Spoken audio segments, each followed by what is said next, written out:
Welcome to the Curator's Corner on Museum Monday on the 8th week of the virtual pilgrimage. I am Sarah Bone, a park ranger at Manzanar National Historic Site. I am also a collateral duty museum assistant. In the National Park Service, one of the ways we preserve America's stories is to preserve the items that represent them. We are grateful that many people have chosen to donate their family items to Manzanar to safeguard the past and educate present and future generations. This week's theme is End of War to Redress. We'll be exploring items donated by Peter Wakamatsu in 2005. One reason we picked this collection is the number of archival items pertaining to the Matsuura family's transition from Manzanar to resettlement in New York City at the end of the war. This, however, will be a different kind of Curator's Corner. In our past programs, we have featured items with stories enhanced by oral history interviews provided by family members. For the Matsuura family, other than a few primary sources found in genealogical research, the donated items are all we have to tell their remarkable story. We can learn so much from these simple items, but they raise many questions.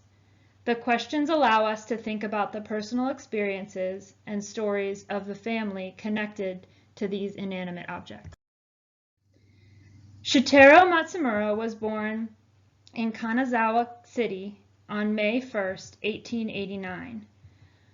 Fusue Kitaka was born on January 26, 1899 in Hiroshima-ken. They both immigrated to the United States in 1918, but not at the same time. They married in San Francisco on May 28, 1921. We do not have many records of their first years in the U.S. Why did they leave Japan? Did they know anyone in the United States? Did they intend to stay forever or return to Japan after making it rich? What jobs did they have to get by in this new place? The births of their children begin to show their movement and eventual settlement in Los Angeles. Shigeko Ruth was born in San Diego County in 1922. Fumiko Francis was born in Imperial County in 1923, and Sanai joined the family in 1926 in Los Angeles. The 1930 census tells us that they were living on West 12th Street and that Shitaro owned and operated a vegetable store. Sanai died in 1938. We don't know why or how the family reacted to this loss. The two older sisters attended and graduated from Los Angeles High School. By 1940, the family had moved to Irolo Street, but Shitaro still owned his own vegetable store. How did they learn about Pearl Harbor? What was their reaction? What was high school like as Fumiko finished up her senior year in 1942? As an Issei, Shitaro had to register on February 6, 1942. How did this affect his work at the vegetable store? How did he feel about being deemed an alien by the same government that didn't allow him to naturalize as a U.S. citizen? On March 20, 1942, Shitaro received a change of address form for Manzanar. He reported for work as a foreman on the 26th. We learn from other documents that Fumiko arrived on April 2nd. It appears Shitaro was what was referred to as a, quote, volunteer, one of the men who came early to Manzanar in the hopes of assisting with the building of the facility and establishing themselves better for when their families arrived. They came up in an army caravan with their own cars. The men were often promised they could keep the cars for when they could leave camp, but the government did not keep these promises. How did Shitaro feel he was treated by the government at Manzanar? What would the future hold for his family's treatment? On June 23, 1942, Shitaro received a check of $35 for his car that he sold to the Army. This is the equivalent to about $553 today. Did he expect to lose his car after having lost his home and his business? How did the family feel when they received this check? What would it mean to face life after Manzanar without a car? Shitaro seems to have had many jobs. Besides various foreman jobs, he also was an internal police officer and drove a WRA vehicle.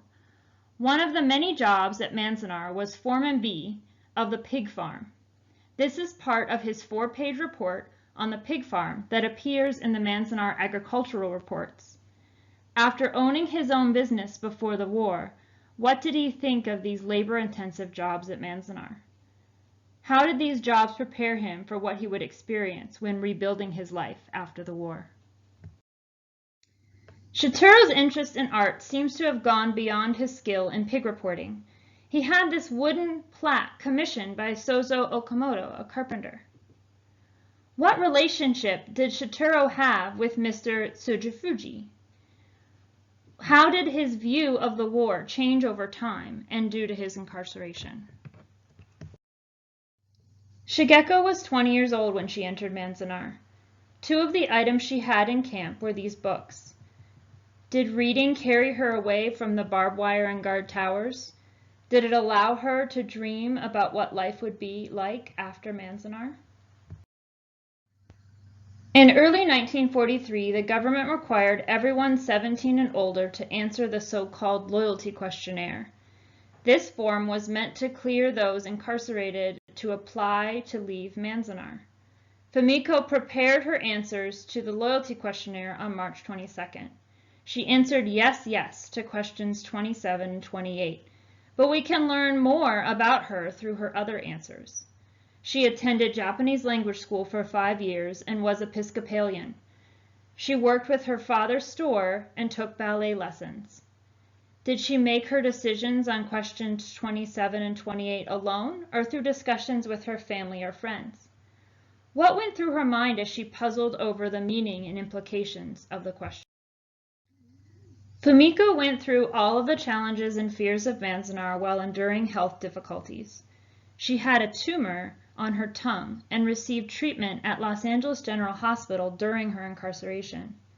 This is a page of a diary she kept while a patient at LA General from November 14, 1942 to March 18, 1943. She continued treatment at Manzanar through October. What was her treatment like at Manzanar compared to what she received elsewhere? How did she cope with such a scary health ordeal? How did her incarceration and unknown future impact her already difficult situation? Did her health prompt her to think of leaving Manzanar for better treatment? Shigeko left Manzanar for New York City on April 9, 1943. As Fumiko began to prepare to join her, she would have packed her ration book and indefinite leave card. She departed on October 13, 1943. Why did the sisters choose New York City? Were they excited or afraid? How did Shitaro and Fusei react? Were they proud? Were they lonely with their daughters on the other side of the continent? Shitaro and Fusei joined their daughters in New York City in October 1945. They received exit papers and bought their train tickets. After over 3 years, how did they feel about Manzanar as they left? Were they ready to start life again in New York City with their children by their sides? What did the end of the war mean to them? Did they feel like it was an end to their incarceration, the beginning of their freedom, or something else entirely? Objects can represent many things. They can tell future generations of the experiences of the past. They can force us to ask hard questions. How would you have reacted to the circumstances met by the Matsumura family? How would you endure? These are the kinds of questions we can begin to ask to link their experiences to ours and learn from their history. Simple items like these can help us consider or reconsider the past in relation to our own experiences and can help us look at ourselves and our times through a different lens, informed by those who came before us. Thank you for joining us for this week's Curator Corner. You can learn more about Manzanar National Historic Site through our website, our Facebook and Instagram accounts, and our YouTube channel. If you have any questions, please contact me, Sarah Bone, via email.